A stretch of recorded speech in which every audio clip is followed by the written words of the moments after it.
It's post-programmable, or just more processing.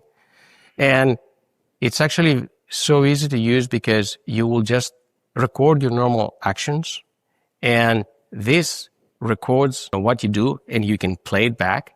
But it's not just a playback session. It actually generates the Python code of what you did. So then you can have our own, IDE, but you can use whatever editor you like to program on.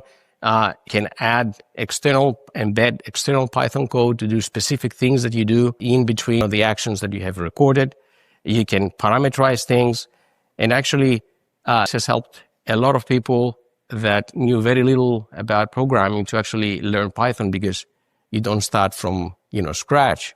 You do your actions in the GUI, and you get your code generated, and then you start looking at it and modifying a little bit.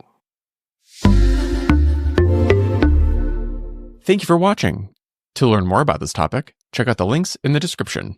And if you enjoyed what you saw, like the video and subscribe to the channel.